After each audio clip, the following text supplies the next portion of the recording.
Article 368 कहता है कि इस देश के संविधान को, पार्लियामेंट को सभी कानून बनाने का अधिकार है। इस देश में धार्मिक युद्ध भड़काने के लिए केवल और केवल सुप्रीम कोर्ट जिम्मेवार है। सुप्रीम कोर्ट का एकमात्र उद्देश्य है show me the face will show you the law.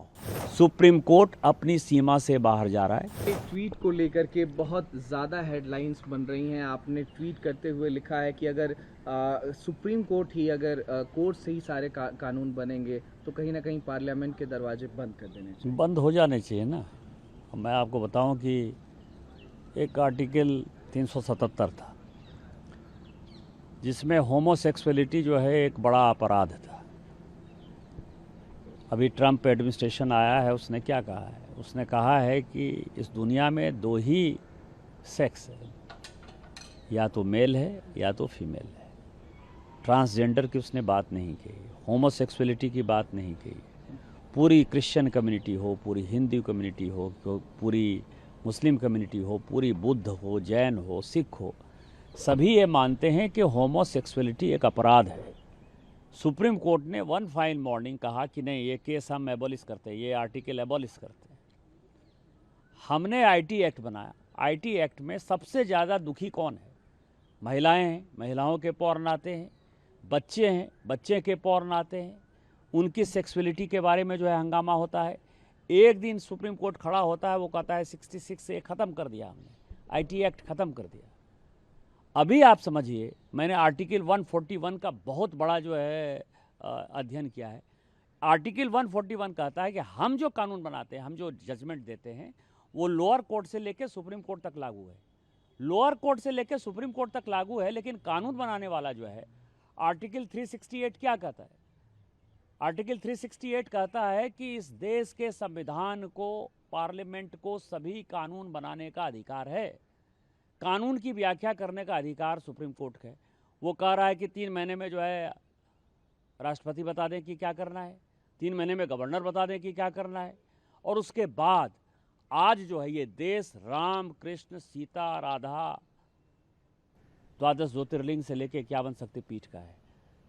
सनातन की परंपरा है, लाखों साल की परंपरा है।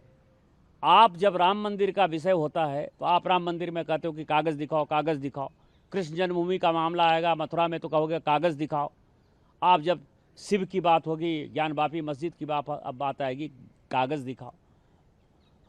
और आज केवल आप मुगलों के आने के बाद जो मस्जिद बने हैं उसके लिए कहते हैं कि आप कागज़ कहाँ से दिखाओ। इस देश में धार्मिक युद्ध भड़काने के लिए केवल और केवल सुप्रीम कोर्ट जिम्मेवार है। सुप्रीम कोर्ट का एकमात्र उद्देश्य है show me the face will show you the law.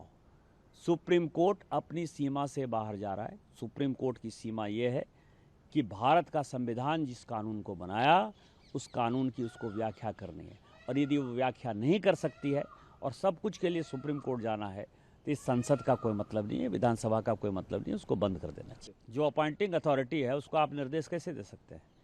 Bharat के चीफ जस्टिस का अपॉइंटमेंट भारत का राष्ट्रपति करता है।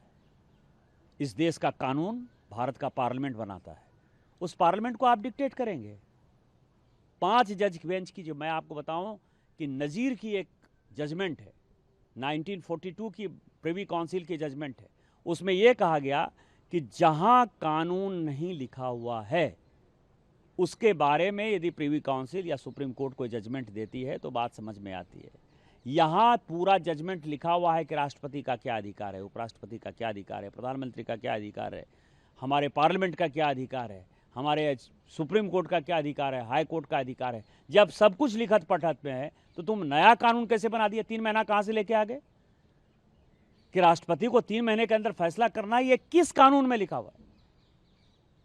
इसका मतलब यह है कि आप इस देश को एनार्की की तरफ ले जाना चाहते हो, और एनार्की जो है इस देश में बर्दाश्त नहीं होगी। जब नया कानून आएगा, जब नया पार्लियामेंट बैठेगा, इसके ऊपर विस्तृत चर्चा होगी, और फिर से नेशनल जुडिशियल अकाउंटिंग सिस्टम जो हमने NJAC बनाया था, जिसमें कि राष्ट्रपति का चुनाव कैसे होगा, प्रधानमंत्री का कैसे चुनाव होगा, वो तो संविधान में लिखा हुआ है। लेकिन आपके भाई भतीजावाद के आधार पर जज का चुनाव नहीं होगा। शेड्यूल कास्ट जज नहीं है, शेड्यूल ट्राइब जज नहीं है, OBC जज नहीं है, मैक्सिमम 78-80% जो है 78-80% जो है केवल और केवल जो है सवर्ण जाति के जो है जज बैठे हुए हैं और आप अपना कानून चलाओगे, ये कानून नहीं चलेगा। कि एक सीरीज ऑफ वायलेंट अटैक्स देखने को मिल रहे हैं, ज़्यादातर जो है वो पश्चिम बंगाल से निकल करके सामने आए। मुर्शिदाबाद की घटना पर भी आप लगातार बोलते हुए दिखाई दे रहे हैं। कहीं ना कहीं जो बांग्लादेश का फैक्टर है वो भी दिखाई दिया उसमें। इसको लेकर के वक्फ कानून को लेकर के जब वक्फ जेपीसी जगदम्बिका पाल जी चेयरपर्सन थे, उनसे पूछा गया, उन्होंने कहा कि अगर ये अनकॉन्स्टिट्यूशनल बोल रहे हैं जेपीसी की इतनी बैठकों के बाद, दोनों सदनों से पास होने के बाद, महामहिम के सिग्नेचर के बाद, तो कहीं ना कहीं मुझे इस्तीफा दे देना चाहिए और मैं इस्तीफा दे दूंगा अगर ये अनकॉन्स्टिट्यूशनल बोल रहे हैं। कल्याण बनर्जी का बयान है, उन्होंने कहा आप इस्तीफा दे दीजिए, आप गलत बात करते हैं। इस देश में जितने गृह युद्ध हो रहे हैं उसके जिम्मेवार केवल यहाँ के chief justice of India Sanjeev Khanna साहब हैं।